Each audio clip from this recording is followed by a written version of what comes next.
All right, so today we're going to be replacing the power steering pump on this 1968 Thunderbird.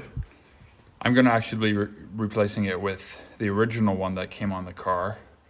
It's probably not original with the car, but it came with the car, so I don't know when the last time it itself had been replaced. So start off by, if you can see down here, got a drain pan there because it will leak a fair bit of fluid. You can siphon out the pump, but generally a lot of the fluid will be contained in the pump. So if you take it straight out, you will make a bit of a mess, but even if you did try to siphon it out, there's still going to be quite a bit of fluid in there that you can't really get to. But so start by loosening these two lines. So this is the low pressure line. This is a high pressure line here. So there should just be on the low pressure line a hose fit clamp that you'll take loose, and you'll take this loose, and then you can kind of just set your hoses down, let them drain in. So we'll start by doing that. I apologize, but there's not really a great way to get the camera set up in here, and it's a little dark down there, but so I already got my hose clamp loose on this one, and so we'll finish taking these two off, and then we'll go from there. Okay, so I popped off my line, and it's kind of dark down there. You probably won't be able to see that, but you can probably hear it draining into the pan there. So most of the fluid you hear right now is actually coming out of the fitting on the pump itself. So we'll let that drain for a bit, and then we'll loosen off this one and let it basically finish draining out whatever there is in there, and then we'll proceed to take off. We'll proceed to loosen the pump here, and we'll take it off the belt and go from there. All right, so trying to do this one hand is a little tricky, but on this particular fitting here, it may vary for yours, but this one is a 3/4 inch. And so we're going to turn that to the loose, to the left. And just a little bit makes that come loose. And let's see if I can get you in here. You can probably see it now, but right where my finger here is the top of it. So at the top of the low pressure fitting, and that's where the fluid was coming out. In the previous shot, it was kind of hard to see. Anyway, so I'm going to take this loose. I don't know if you can see that dripping into the pan. You're going to make a little bit of mess regardless. I've done this once or twice already. Actually, this would be the third time on this car I think I've done the pump. The first, so I replaced it initially with a aftermarket one. It was just in a stock style pump, and just 1 second, I'm just gonna set that there for the drain, and the flash is on my camera. It's kind of bright, but anyways, it's kind of hard to look right at that, but the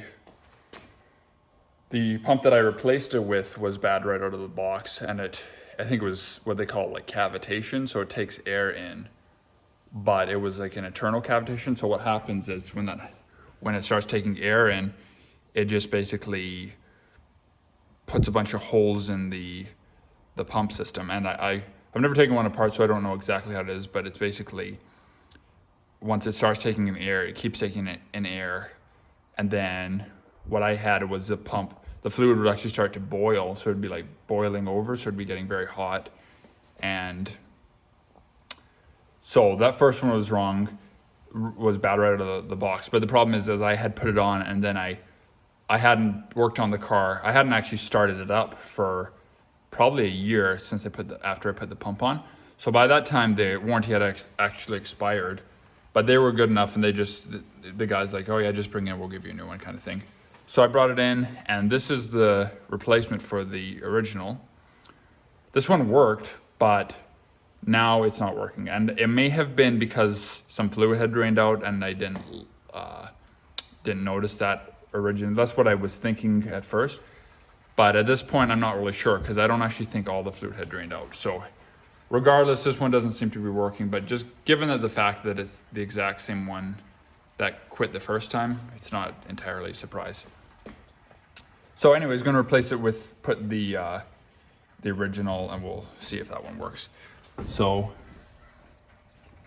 but you can see, just waiting on the rest of the fluid to drain, and I think at this point we'll just work on getting these fittings loosened off a little bit. So we're just basically going to loosen this, and then there's a bolt down there that's in a bit of a slot, so that's what you get your tension on. So you pull on the pump.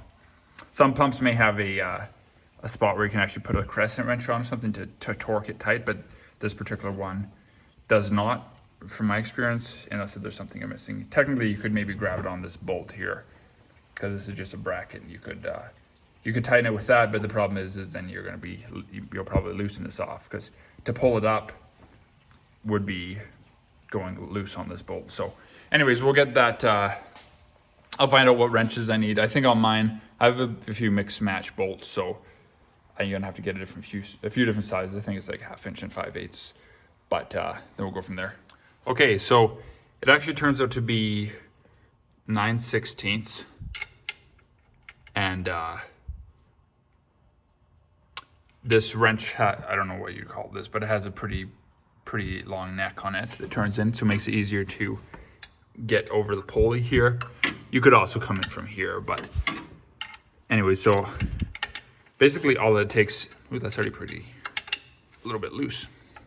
So all it takes is just turning that loose. So this is just the pivot point for the pump. Now keep it in, before you take it off, check to see what kind of spacers you may have. For instance, I don't know if this was stock because I kind of rebuilt this, so I can't remember what was original, but the spacing we have here is a washer, I think, on either side, just to space out the pump. I don't remember exactly the reasoning for that, but just on yours, just keep in mind. And then you may not be able to see it, but down here is the other one, and this one here is just a pivot. I do apologize if the camera is moving around. So I'm just going to loosen this off. I'm trying to get it in there in a spot where you'll be able to see what's going on. But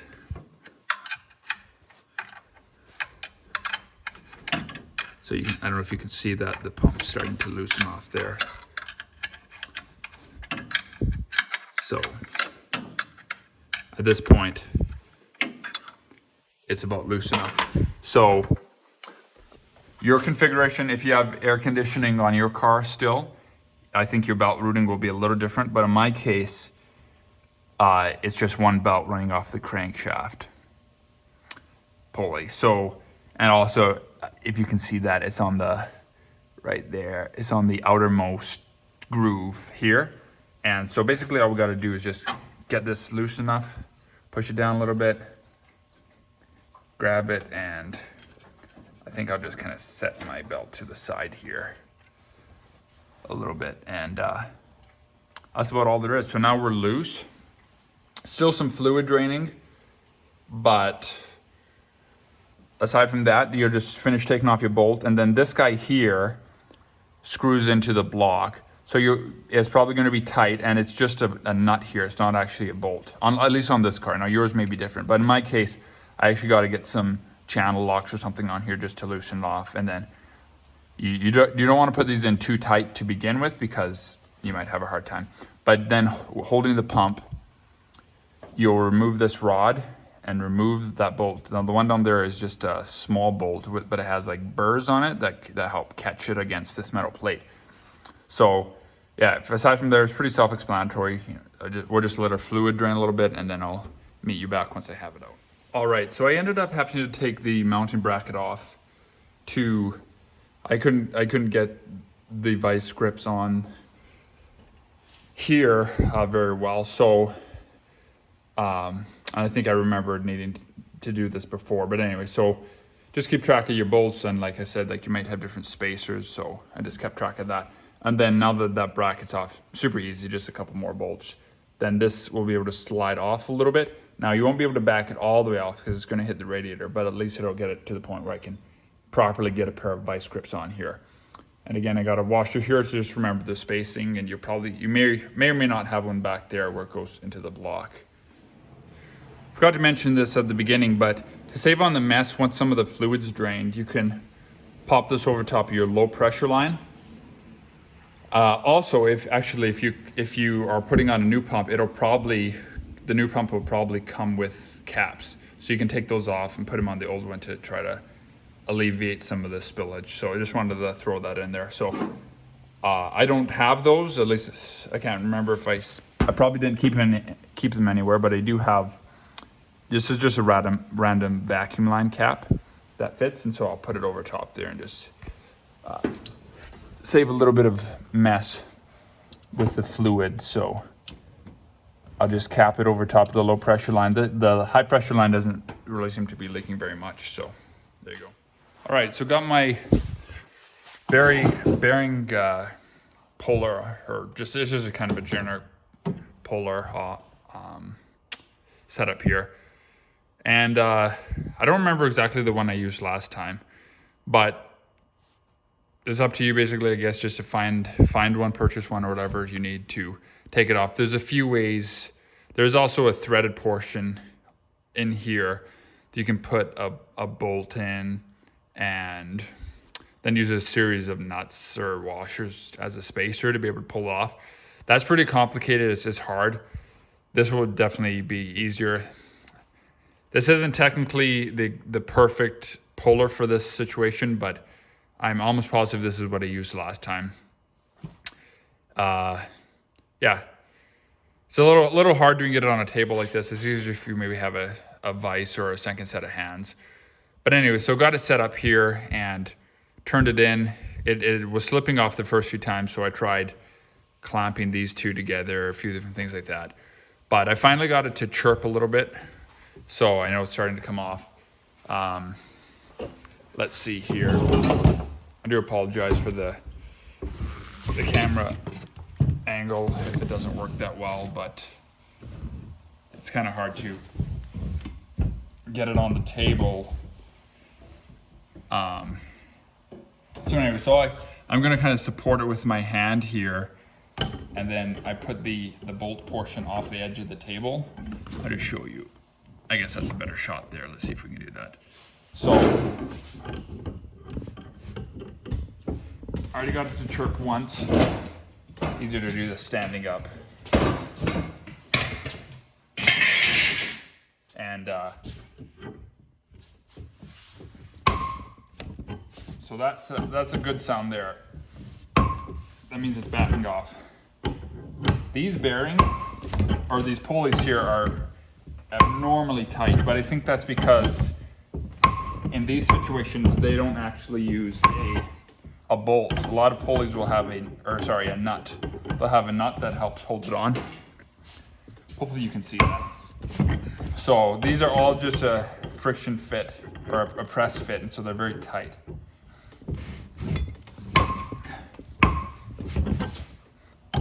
But I think I bought this at Princess Auto. If you're from the States or wherever, you know, something like that'd be your equivalent to like a Harbor Freight. So just kind of a cheap thing, but it works. So the one thing you're going to want to watch is that whatever head you're using will be able to, the pulley will be able to slip over. Otherwise, you'll get your pulley stuck right here. So you want to make sure that the pulley is larger than whatever you're using. So thankfully, I went through a whole box of my dad's gear pulleys just looking, and I don't think any of those would work. So that just gives you an idea, like out of 10 different sizes and styles, none of them would work for this, but this one does. So that's just kind of how it is. It's just like a trial and error. I guess if you're lucky, you can maybe buy one that already has the pulley on it, but I didn't have that option. So I think I'm almost off there.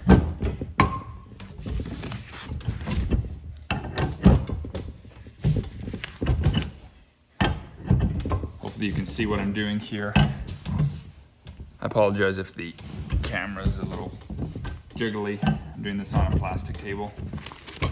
There we go. So that's loose, got that off.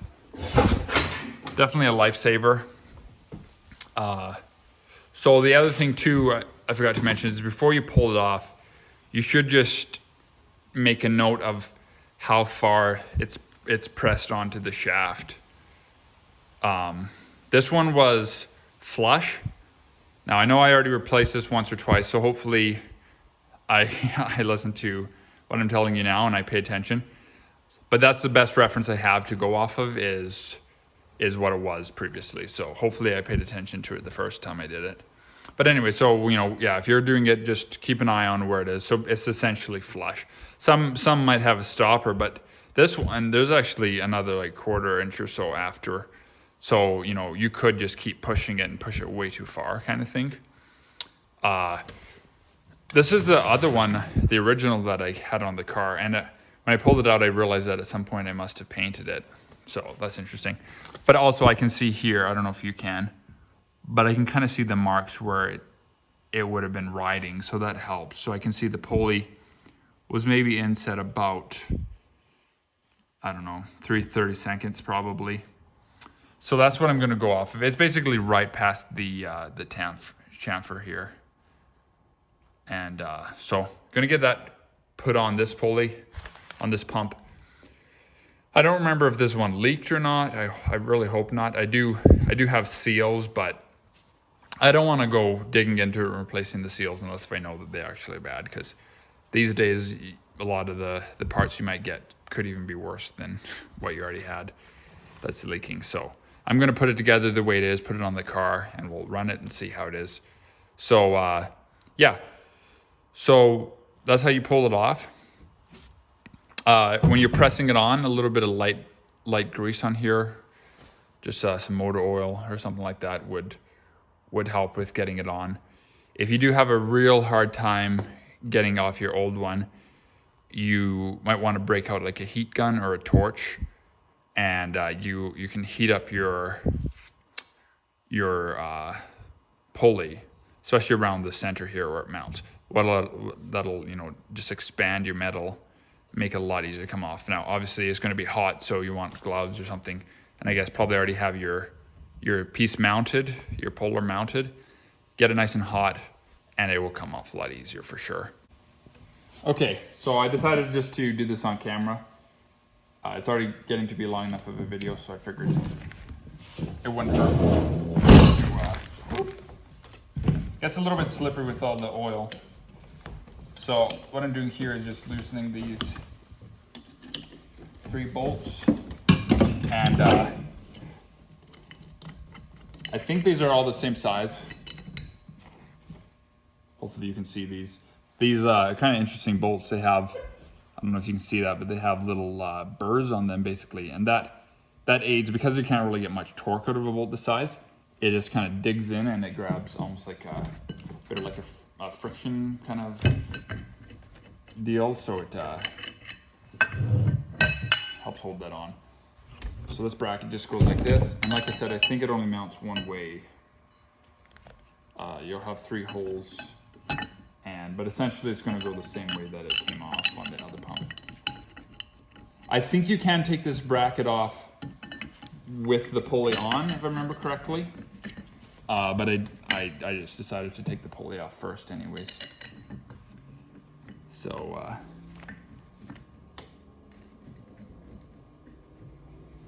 just get that on.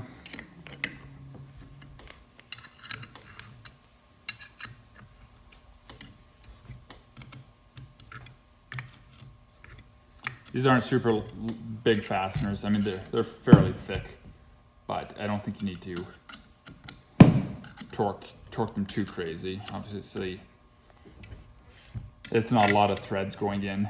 It's you probably only have maybe about 1/4 inch, or probably 3/8 roughly of thread engagement. So not tons of thread engagement.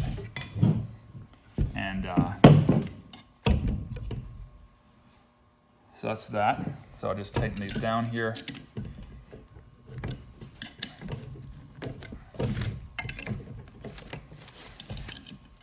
There's not really any way to fit this in the vise.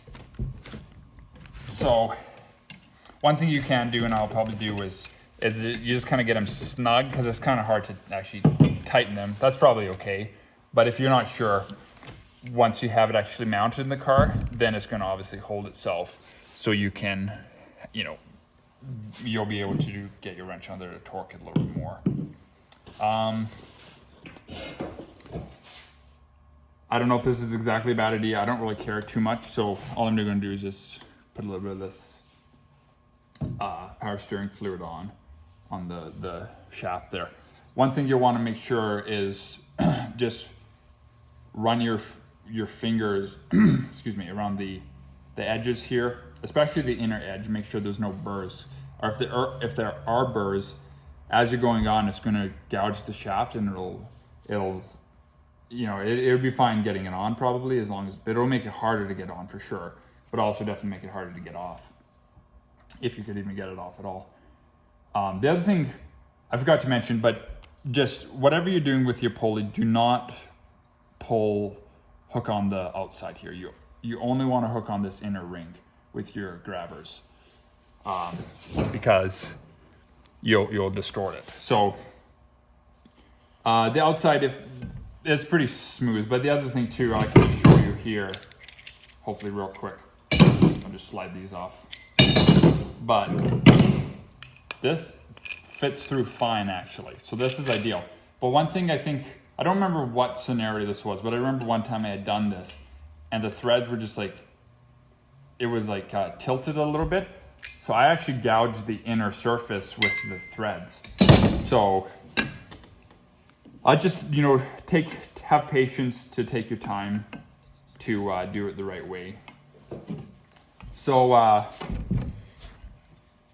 when it comes to mounting it, basically what you're going to have to do is find a thread. Now this, I believe this is 3/8 here. I don't remember what thread count. But so in this case, this other end of the bearing puller actually works. And so I'm going to start by turning this on a little bit. And you know, it'll start relatively easy, or it should at least. And if it's not going on easy, it's probably not centered, but it should kind of center itself.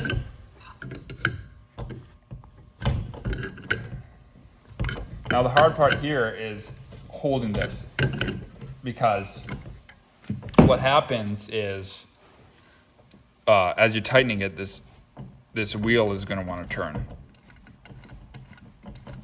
I sure hope this pump works. It's a little bit noisy, but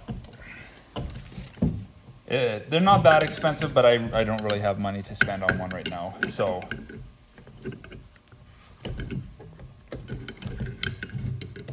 it'd be nice if they made some sort of lock on this where you could put like a screwdriver through or something to hold it. But anyways, that's going to be the hard part, especially if you're by yourself, is getting it on.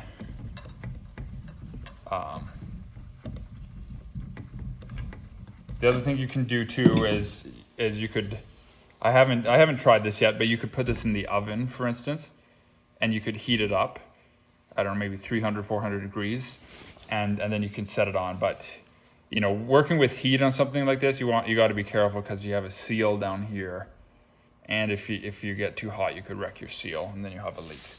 So from there, it's just a matter of, the hard part is just holding it. Now, I think I might have put this in a vise last time, but you got to obviously be very careful with that as well, not to distort it. But then, yeah, it's just a matter of getting a long enough bolt. This one probably would work here. You may need to use like a socket as a spacer, for instance. But it's just a matter of figuring out whatever's going to work for you to get it on. And then you just suck it down till you reach the spot where it was before. And that's about it. Okay, so I noticed that I was starting to bottom out. I think that's why I was getting a little tougher. And so one thing you have to keep in mind is that your threads are not bottoming out, otherwise you'll be just turning against your threads. So what I did is you have to do the same potentially, is find some sort of spacer or switch to a shorter bolt. So I put in a wrench here as a spacer, and then I clamped it in the vise on this part. Not my first choice, probably, but already that's making a big difference. And then the other thing I did is I put some engine oil in the threads there to ease with it turning, and also some here. And I can already tell it's going on a lot smoother. Can even do it one-handed, as you can see. So yeah, if it's starting to get really hard or something, take it out and check, because there's a good chance that maybe your bolt is bottoming out inside, because it can only go into the shaft so far. So then you're actually going to be fighting against your bolt, and I can actually feel it now. I assumed it looked a lot shorter than it was, so I was like, I forgot to even check. But it's actually going up quite easy now. Okay, so hopefully you are able to see everything here. And I got the pump back in, just mounted loosely, it's not tightened. So I still need to tighten everything down, but this guy here should be left loose, basically until you get it tightened on the belt, at which point everything else can be, once it's tightened on the belt, the adjustment nut can be tightened, the bolt rather, and then this guy was basically going to be the last one. Also, if I had a speed wrench, it would be a little bit faster, I guess. But so getting it onto this is probably the most difficult, because it's a little awkward, because you basically have to start it by hand while also holding the pump there and whatever shims you might have. So, but it's not that bad. So these two bolts that hold the bracket itself on can be tightened, can be torqued down straight away. As far as actual torque goes, I don't have those specs, and it'd probably be pretty hard to find that. I do have a tech manual, Ford shop manual for this year, but I don't. A lot of things like this wouldn't necessarily have a torque spec. So you could, chances are if you're watching this, you probably know a thing or two about how to feel the tightness, but always err on the side of caution. They don't need to be super tight. They're not crazy large fasteners, so just something on a little bit on the lighter side.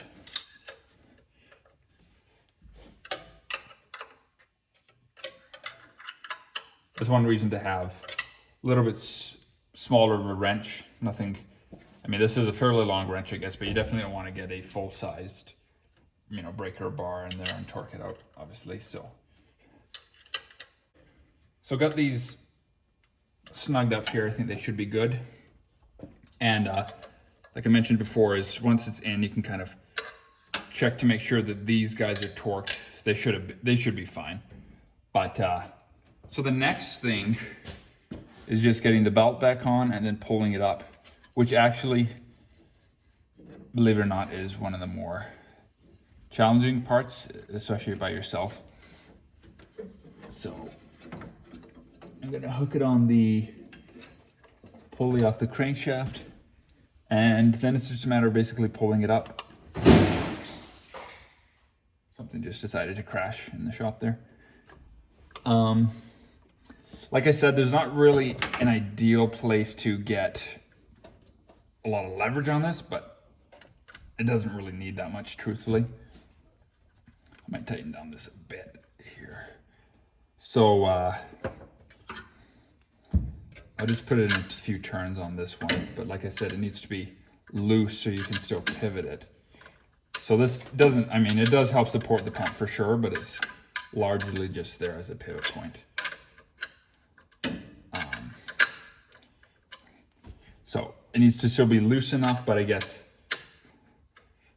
get it part of the way on, so that way, you know, if you're having a hard time getting it to clamp down, at least it's only a turn or two away from tightening.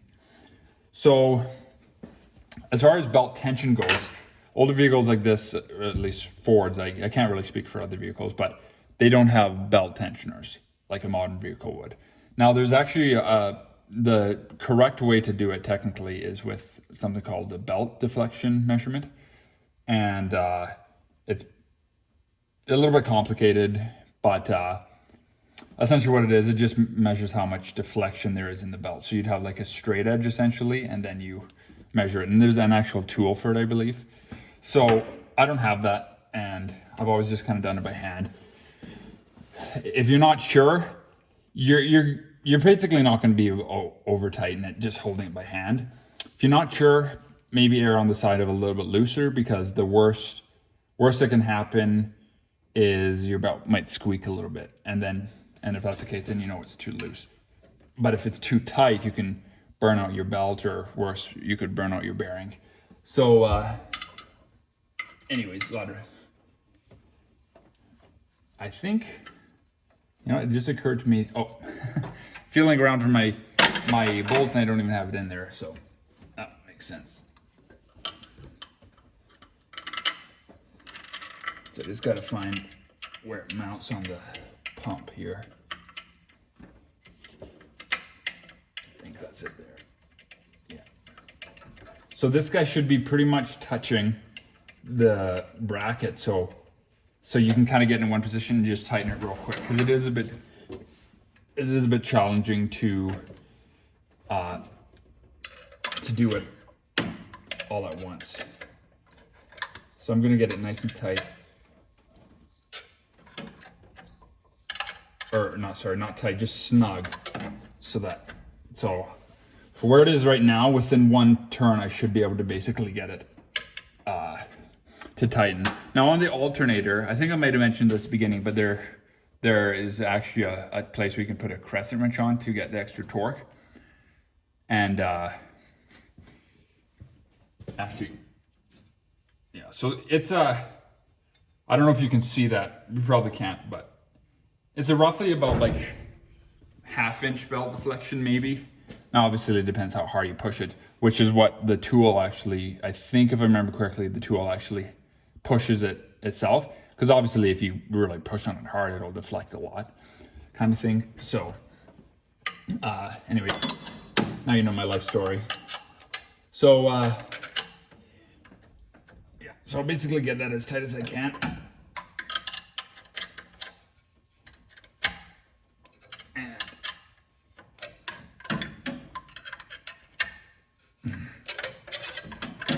I guess I didn't have it as tight as I thought. Okay. The other thing too is sometimes it'll want to turn the pump down as it tightens up, so gotta keep that in mind. I had kind of forgot about that.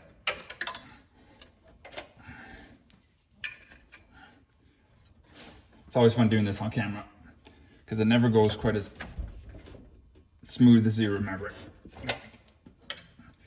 And that's way too loose. You know, I'm gonna grab a speed wrench real quick because that's really gonna make it a lot. Okay, so got a speed wrench. That's what I call them. I don't know if that's the correct term. A ratcheting wrench. And so one thing I'm just kind of remembering is you can get it pretty tight, and then so it's already catching somewhat, and then get a good kind of like a running jump at it almost. I think I need to loosen that off just a bit. Like I said, it is hard if you have a pair of hands definitely would make it a little easier, or a second set of hands rather. Yeah, let's see if I can get this. That's kind of hard to even get in there though.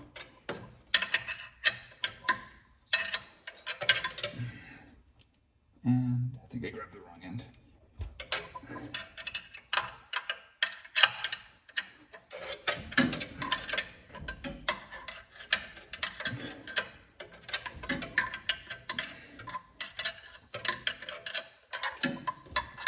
And it is tight.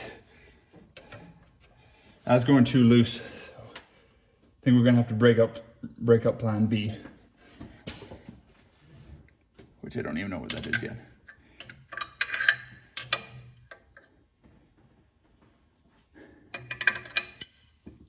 There was one spot here that you can kind of grab.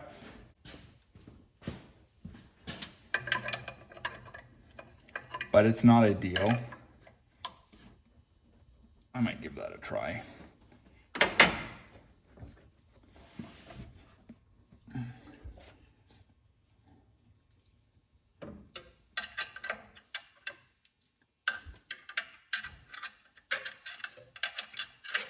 Definitely not the easiest pulley design I've ever seen.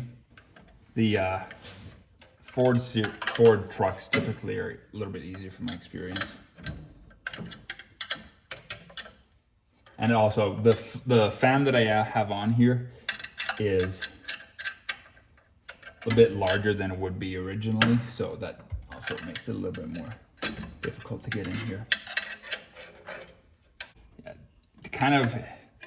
It's not the, I don't know, it's not the ideal place because it doesn't really grab very well here, but it's, we can at least give you some leverage. Okay, let's see. Gotta be able to get on here.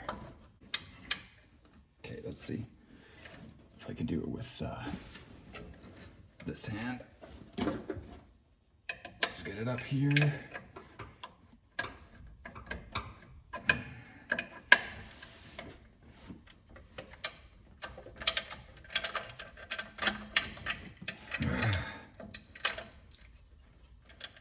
And I always end up cutting my hand on the flex fan. Yeah, it's not quite tight enough. So anyways, I know a bit long trying to show you all that, but anyways, that's the idea. So I know some people would edit all this out, but at least shows you what it actually is like, not just the finished product. So anyway, so that's the main thing, but I'm gonna fiddle away on it a little bit more. I might even see if I can get somebody to help me. But yeah, if you had a second set of hands, somebody could hold the tension. But the hard part is because the bolt tightens down, it wants to actually loosen on the pump. So a smart engineer probably would have done a reverse thread on this, but who knows. Anyways, so I'll finish getting this hooked up and then just get your low pressure line hooked back up with your hose clamp and get this tightened. Again, it's better to err on the side of having a little bit on the loose side. You know, you don't want to over torque it, because if you over torque it, you're actually on your fitting here, because it's there's not a seal. It's actually just like a machine fit. So if you over tighten it, you actually create a leak that wasn't there originally. So it's better to have it a little bit loose, and if it's too loose, it'll leak, worst case scenario, and then you just know you need to tighten it a little bit. But if you over tighten it, now you've ruined it, your fitting. So you're gonna have to get a new fitting and a new hose. So those, get those hooked up, and then I'll meet you back and I'll show you what I do to bleed out the system.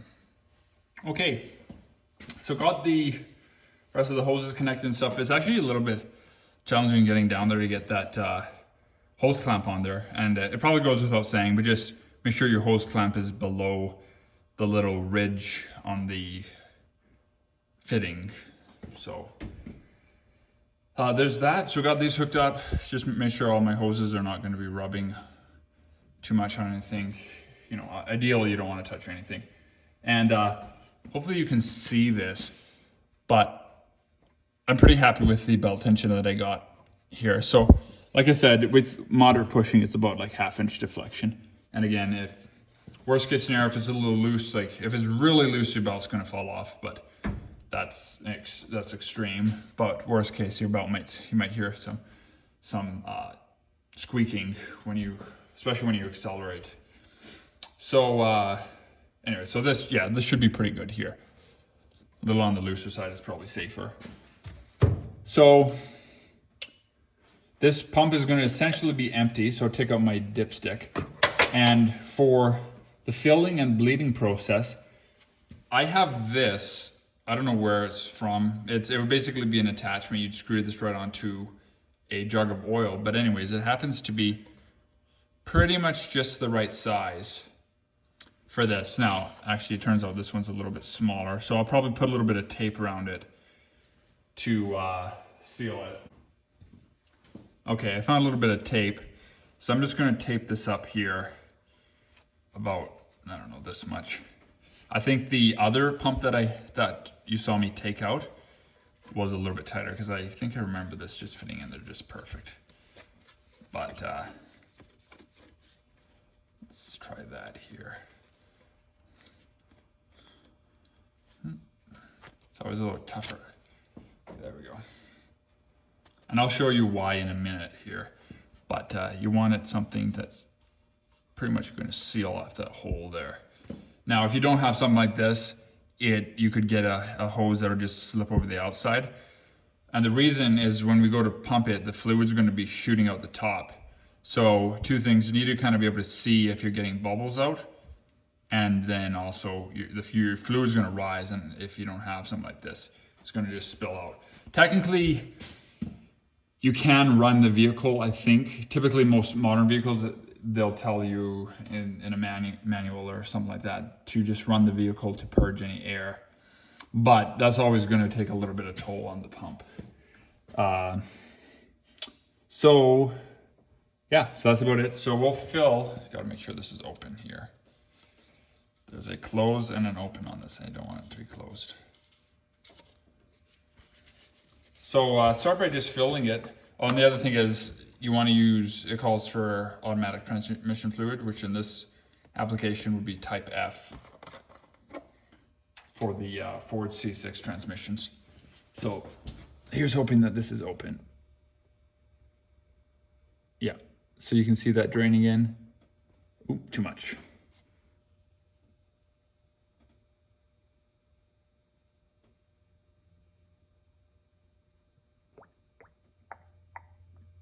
You know, come to think of it, I think I actually have a different spout than I used the first time. I thought this was it, but then when I started pouring, I was like, I don't remember that being so slow. So I think what I actually had is an actual funnel. I don't know if you can see that. So you can see the fluid going in. Anyways, I had a little bit of a different one. But anyways, this will work. It'll just be a little bit slow getting the fluid in. So anyways, I'm going to finish filling this. And basically fill it until you start seeing it come into the hose, maybe a couple inches. Because when you purge the air, the level will drop anyways. And then from that point, you want to just be a lot slower. Because obviously if you overfill it, now you got to siphon some out. So, but from experience, you can always fill it into the hose a little bit. But I'm just going to fill it till I start to see, sorry, I think I was blocking the camera there, but I'm going to fill it till I start to see the fluid about right here. And then as I purge it, it will the fluid will drop down. So anyways, I'll finish filling this and then we'll touch base again. Okay, so this pump actually holds quite a bit of fluid. I had already partially emptied one of these bottles elsewhere, but so I was probably around like 900 milliliters around there to fill the pump. So anyway, so we got to the point, hopefully you can see that there's a little bit of fluid coming out there. So what I'm gonna do now, to do this, you have to have the vehicle raised at the front so you can turn, so you can grab the wheel. So I'm gonna grab the tire and turn it side to side, which is gonna, simulate, it's gonna cause fluid to go through the system, and then it'll start to purge air out here. Now, if after doing this for, I don't know, you know, 5-10 minutes and you keep getting air, there's probably something wrong with the pump. Now I found out that the hard way. The first time I did this with the first pump that was cavitated, I spent like literally probably an hour or more, and it kept it just kept purging air. And what was happening is it was cavitated, so it was taking in air internally. So hopefully you can see this. So I'm gonna, and in my case, I can set it up in a way that I can turn it and also see what I'm doing. So you can see that rising. And I can hear air kind of sloshing around. You see that bubble come out there? And then there comes a big one.